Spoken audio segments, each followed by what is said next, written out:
Coming up on International Trade Focus. We shall take a look at the future of Ghana's jewelry industry, exploring the impacts of the Gold Statement and the Lapidary Institute in shaping its global success.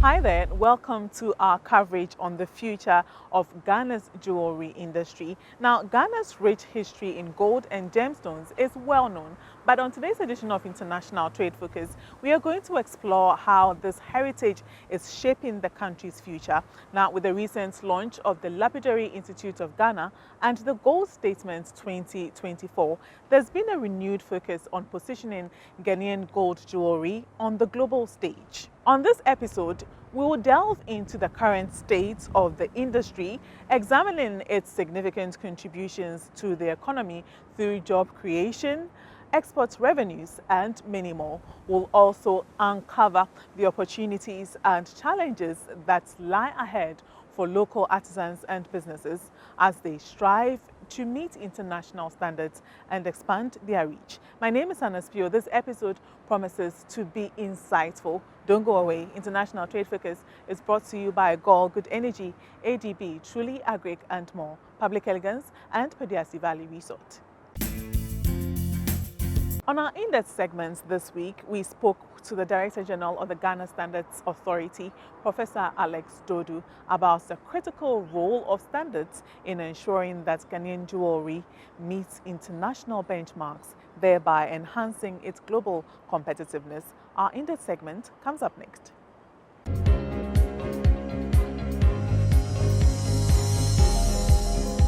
Programs such as the Gold Statement and the setting up of a Lapidary Institute, the first of its kind in Ghana, by the way, all have one goal in common, and that is to champion Ghana's value addition agenda. The aim of these initiatives are to ensure that Ghana adds value to the minerals that we mine here and also add value to our gemstones before we export. Now, when it comes to adding value, there's an institution whose role we cannot leave aside, and that is the Ghana Standards Authority. The Ghana Standards Authority ensures that Ghana's goods are trusted on the international markets. Our guest for today is the Director General of the Ghana Standards Authority, Professor Alex Dodu. We want to have a conversation with him and find out how we can ensure that Ghana's gemstones and Ghana's jewelry meets the global standards. Professor Alex Dodu, thank you so much for your time. Thank you very much, Anna. It's been a while. It has been a while, so my greetings to your viewers, and it's great to be back. Thank you so much. So when it comes to gemstones and jewelry, gold jewelry in Ghana, what role does the Ghana Standards Authority play in ensuring that these products meet the international standards? The Ghana Standards Authority plays actually a key role for several key roles in almost all industry, including the jewelry and gemstone industry. One, we establish standards. Standards for both the products as well as standards for the practice. So in relation to the jewelry industry, for instance, the GSA has guidelines for those who want to be manufacturers. We call them practice codes, because we meet with the experts, the craftsmen and master craftsmen, and we work with them to develop the standard that they want to regulate their practice. So we have clear guidelines on what to do, what not to do, the hand washing and washing of stones, and so on and so forth. Then we have standards for the products. If it's gold, just ordinary gold, we have for pure gold, for doré, and other gold products. If it's for gemstones, based on the type of stone, because at the end of the day, these are products of value. And to trade products of value, buyers must buy with confidence. The only way to buy with confidence is to know what they are buying. And the only way to know what you are buying is if it's described in terms of a standard, that I am buying 24 karat diamond. If you mention that, the whole world knows what 24 karat diamond is. If it's amethyst or sapphire or emerald or any other precious stone, it's known. And by that name, within the industry, there are types, there are grades, There are values you give to it. In gold and diamond, typically it's caratage. As any expert in the industry, in the lapidary, which is the stoneworking industry, they're always looking at the 4 C's. What is the cut? What is the color? What is the clarity? And what is the composition? I mean, that helps you shape the value of the products. Because for diamonds, the cut is everything. I mean, you can have a rough diamond, but if the cut, and I have been told when I went to Botswana, that within even a diamond, you take one diamond and there are 1,000 different cuts that can only be seen in X-ray, and that determines the value. And this is what the experts do. I'm happy that we now have a lapidary institute in Ghana. And why? In order to add value to the stones we have, the rough stones that can become precious jewels, you need to train people. But the people being trained should be trained according to a standard. Right. Because they are going to produce based on what good looks like. And you only know what good looks like, but the standard says good is. Look, in school, in some schools, they say to get an A, it must be 70%. So you don't go worry about, you just want to get 70, because you know 70 gives you A. 65 gives you B or B plus. So it's about, the standard defines what for you aspire to. In some languages, we say a standard, even though it's a simple thing, which tells you what something looks at. It's also an invitation to excellence. It invites you to know what good is, and then you try to do it. But in simple terms, the standard just tells you that, yes, gold of 24 carats is X% gold, and the rest are other minerals, and you buy with confidence and use with confidence. Prof, let's now talk about the Lapidary Institute. It's the first of its kind, by the way. We are all excited about it because, of course, we are adding value to the stones, that are here before we export. You mentioned briefly about the standards that you ensure that it's adopted in terms of the training and all. Can you take us through, specific standards? So, for starters, the Lapidary Institute, indeed, the word lapidary or lapidary, Lapidary, lapidary. It's a big word, it's a new word in Ghana. But it just comes from the Latin lapis, which is a stone. And so lapidary or lapidary, if you want to speak like me from Jamestown, is really the art of taking stones, working on them to create beautiful designs, whether it's going to be necklaces, beads, chains, cufflinks, in fact, thousands of ornamental products from precious stones. Now, it's an ancient act which takes place all over the world. In Ghana, it had been taken as a traditional art form. When you have the stone beads, which adorns whether the hands or the other body parts of Ghanaians, we've had them for years and assumed that they are given. Now, it's a science, and that science is useful. That science is transformational. That science actually makes a difference to industry. So what we are trying to do now is to elevate it from just being something you learn because you are a master craftsman to something you do because you have been trained to do it. But to do it, you need a curriculum. So what have we done as GSA? We have been working with the Gold Statement and the Jewelry Association to have practice codes. In fact, we call it codes of practice for the jewelry industry. Then we have standards for various products. We do not have standards for all stones or all precious stones, I would admit.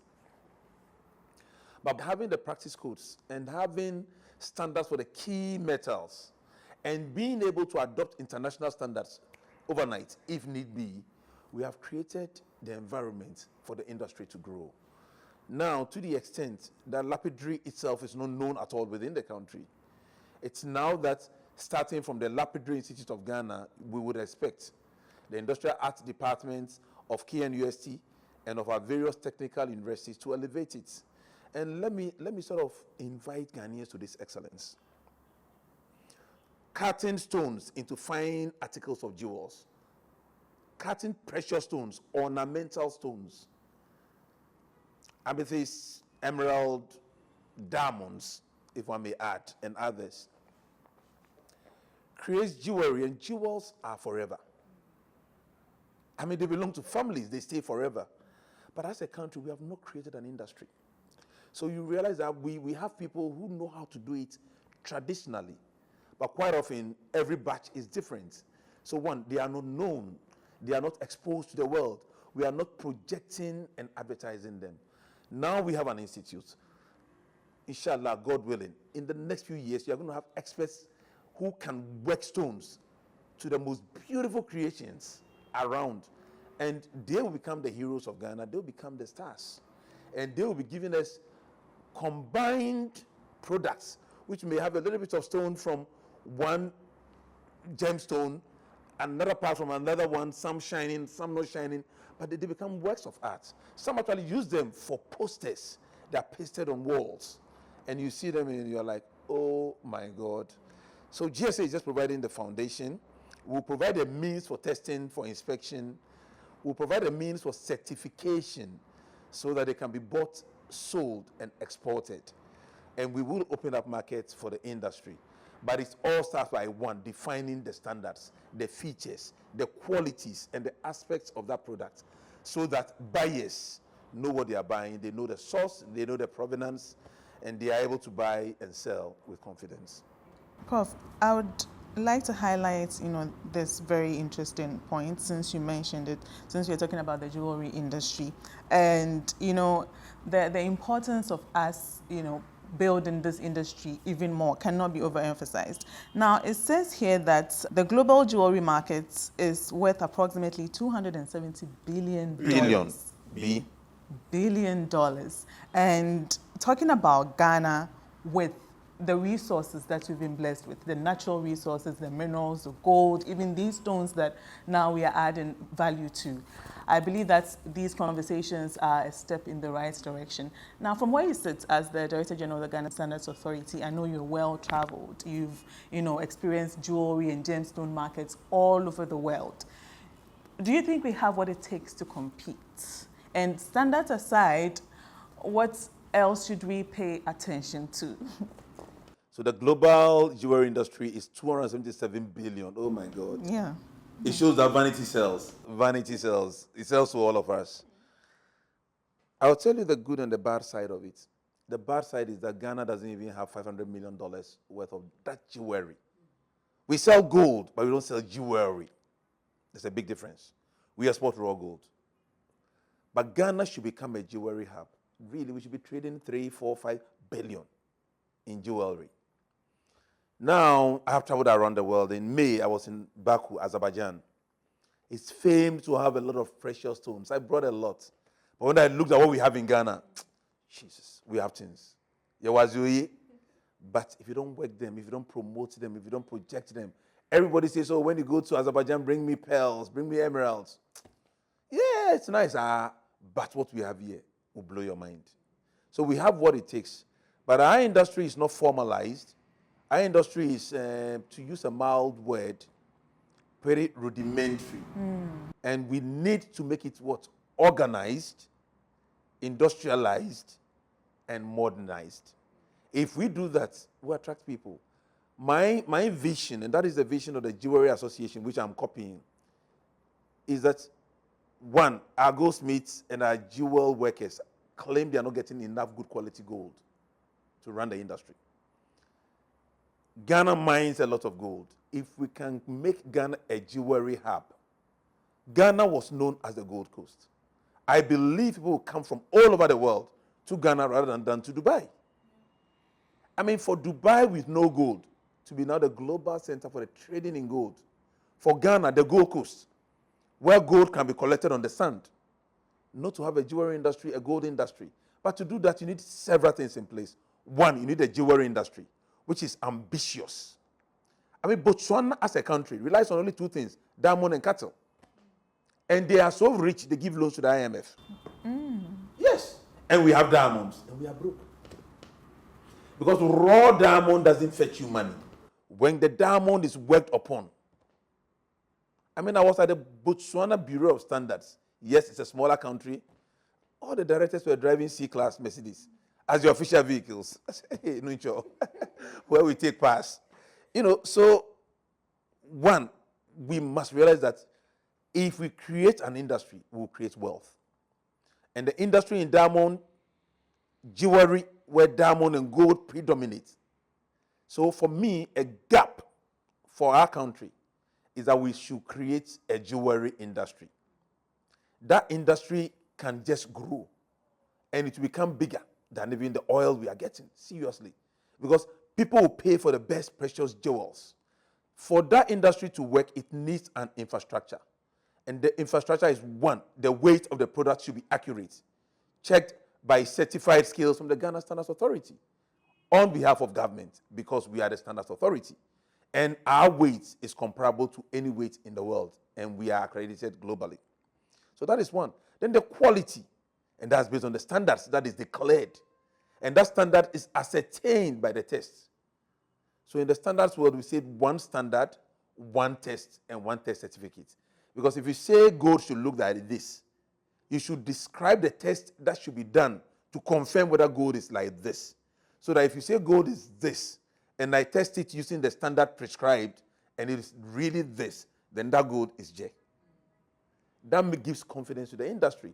So if you have a standards authority, which we have, if you have the weights and measures decree, which we have, if you have the testing and certification, which we have, all that is needed is for the relevant state actors to support the Jewelry Association and other players to create a jewelry hub in Accra, in Kumasi, in Takoradi, in Tamale, in Ho.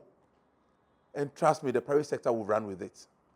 If we do that, the benefits directly and indirectly will blow your mind. A lot of people go to Dubai for the purpose of buying gold by the shop. They go to the Mall of Dubai, they go and see the aquarium, and so on and so forth. We want to promote tourism. Can you imagine flying into Accra, having your drinks, going to Kumasi, flying to Tamale, with all the beautiful airports we've built, having jewelry hubs where you test the products? That would be amazing. That would be awesome. And that will move this country further towards progress. If you just tuned in, you're watching International Trade Figures. On this week's episode, we're taking a look at Ghana's gold jewelry and gemstone industry and how we can ensure that it meets international standards with the Director General of the Ghana Standards Authority. We'll be right back. Don't go away. A warm welcome back. You're watching International Trade Figures. On this week's episode, we're taking a look at Ghana's jewelry and gemstones industry. We're discussing standards and the role that it plays in ensuring competitiveness on the global market with the Director General of the Ghana Standards Authority. The conversation continues. Prof, so we can't have all of these conversations without talking about compliance. Over the years, the Ghana Standards Authority, you have your measures, you have your regulations and all of that in place, but you realize that a few bad nuts, so if it's the jewelry industry that we're talking about, for instance, a few bad nuts will sit somewhere and decide to do whatever it is that they want and then try and send some of these products onto the international market. It gets there, the whole country is flagged because of, the fact that they do not meet the standards, or whatever it is that was sent out there did not meet the standards. So I know that compliance is a huge part of, your operations as the Ghana Standards Authority. But this time round, what are we doing differently to ensure that indeed, compliance is strengthened a bit more? So up till 2022, the legal regime for enforcement of the laws on weights and measures, on testing and the rest, had gaps, had lacunae, because you have one law which says you can do this, but then there are other issues which should be considered. I'll give you one classical example. The laws from 1970 ask that you cannot sell a product unless it's certified. However, the law didn't empower GSA to approve for you to have a factory or not. So you have a cement factory in the middle of a residential area, and the GSA can say, we will not certify your products. But we cannot intervene in whether the factory is established or not, because we didn't have a law. Currently, we have a legislative instrument, LI 2480, passed in 2023, which gives us the regulatory power to register you to be a manufacturer for certain products, like cement, before we now issue you a license to produce, before we now check that your products are certified. So those three layers means that you cannot hide. Weights and measures was a decree under the purview of the Minister for Trade and Industry. The current act, Ghana Standards Authority Act 2022 Act 1078, asks the Minister for Trade and Industry to appoint the Director General of the GSA by name as the custodian of weights and measures and publish it in the Gazette. That has been done. And I've started issuing public notices on what the law says. We have met several industry groups to let them know that self-regulation usually is the ideal. But because human beings are stubborn, you cannot let human beings self-police themselves. You look at those who are prone to causing problems, and you apply the law with the full sanctions. And I do know, people say it's an election year, so enforcement is bad. Trust me. If you take a bad product in an election year or in a no election year, a bad product will still kill you if it's going to kill you. The year will not matter, elections or no elections. Our job, one, is to support our policymakers, including our government, who has given us a job to do and a task to do. But our government, thankfully, has asked us to protect consumers whilst facilitating trade. So we cannot run away from that responsibility. So my responsibility to the Ghanaian is to protect the Ghanaian, whether the Ghanaian wants to be protected or not. Because the law does not say, well, this man does not want, he doesn't care the quality of what he eats or what he drinks. If it falls within the rules of GSA, we will enforce. If it's FDA, FDA will enforce. And you can take this from us. Elections or no elections will not affect the vigor with which we do our work, because it's important that Ghanaians are protected. And once again, I will say, we thank our government for the support for the work we do, making us aware that the lives of Ghanaians, in terms of what they buy to use, in terms of safety, should not be dependent on the season in which we live in. It's something that we must guarantee perpetually, regardless of the month, the year, or the season. Call it political season or no political season. Right, Prof, so paint this picture for us. Let's say I am a jeweler. I either do gold jewelry or the gemstones. Once I come to the Ghana Standards Authority for certification, what's the process that you take me through? We have been talking to the Jewelry Association of Ghana. This is what we want to do. You want to be certified. The first question is, are you asking for certification for a product for which we have a standard? You want to be certified to a particular standard, a particular level. If we have not declared that level as important, we have to declare it. So if we do not have the standard, we ask you, what do you want to do and what does it look like? Call all players in the sector and let's develop a protocol, a standard. Once we all agree upon that standard, when you come, we ask, do you meet it?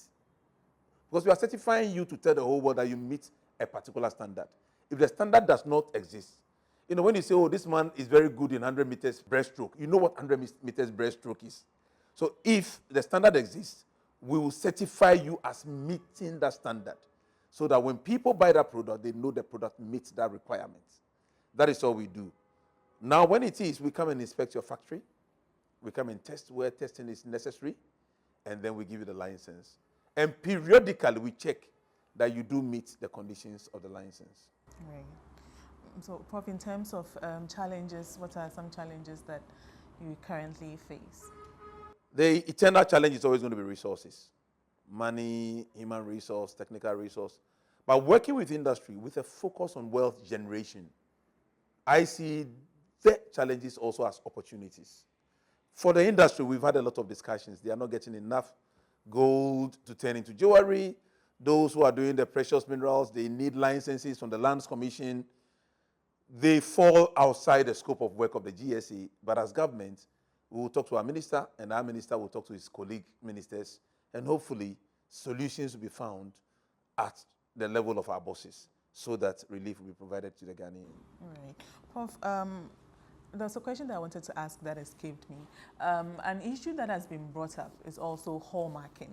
And the fact that, well, you confirm whether it's true or not, the fact that jewelry products that we send onto the international markets is not hallmarked. Is that the case here? And what's the Ghana Standards Authority? Ghana does not have a hallmark law. A hallmark basically marks, hallmarking basically started somewhere in the UK, and the hallmarking convention has a few rules. But essentially, if you have a law on hallmark, it will require that every gold or silver products of beyond a certain weight or carat should be hallmarked to indicate who refined it, the weight, the quality by way of carat or percentage purity. That is done in the UK. It's illegal to sell any gold product of more than 5 grams in weight if it's not hallmarked. It's as simple as that. And so they are hallmarked. We don't have that in Ghana. So you can sell gold anyhow or anyway if you can export it for as long as you follow the rules established by the Bank of Ghana through the Precious Minerals Mining Commission and the Minerals Commission. But once you have a hallmarking convention, gold, precious minerals, and jewelry can be exported with value.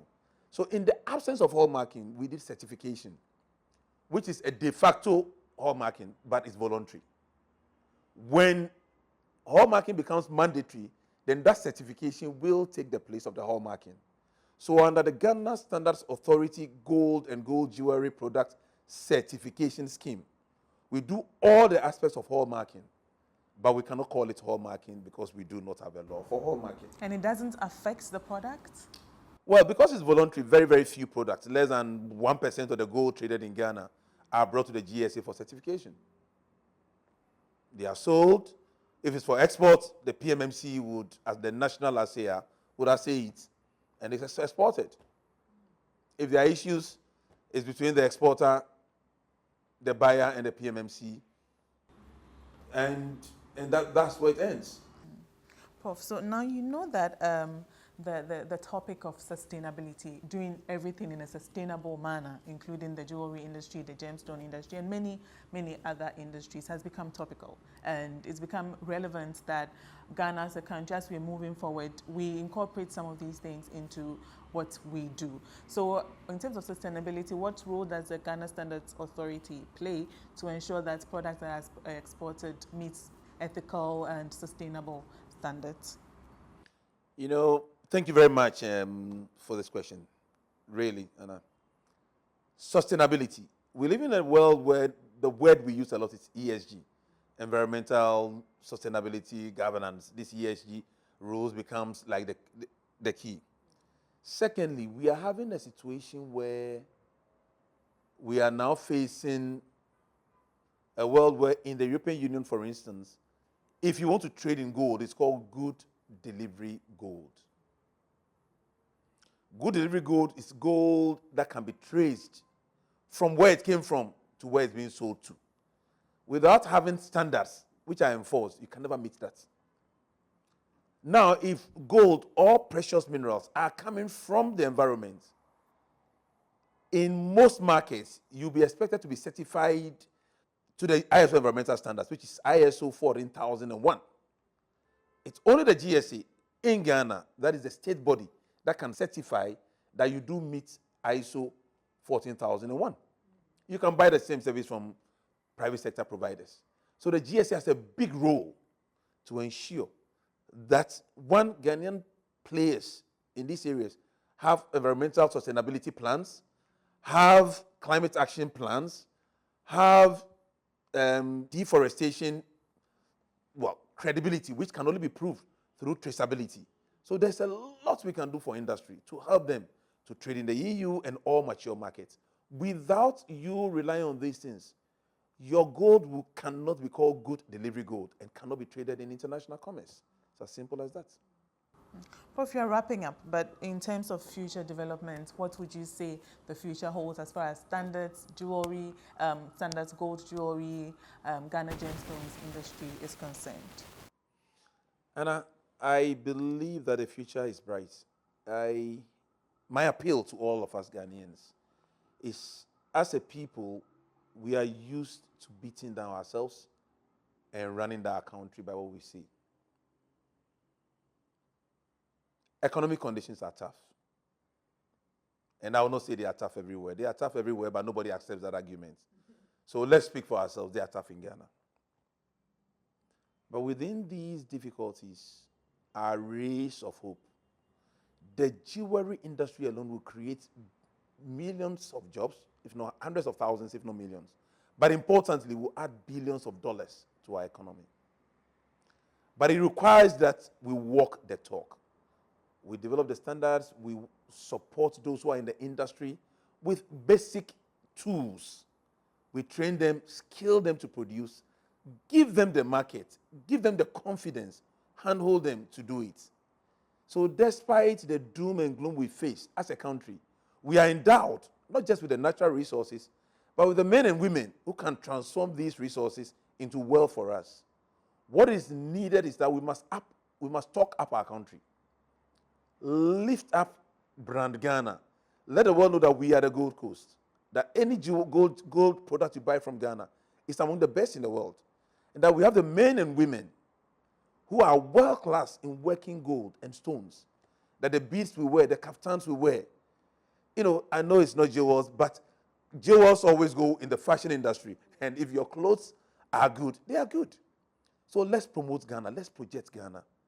Let's be assured that our present difficulties will be overcome when we start focusing on initiatives like the Lapidary Institute or creating a jewelry industry that will create the wealth we need to transform our lives and make us a wealthy nation and a happy nation.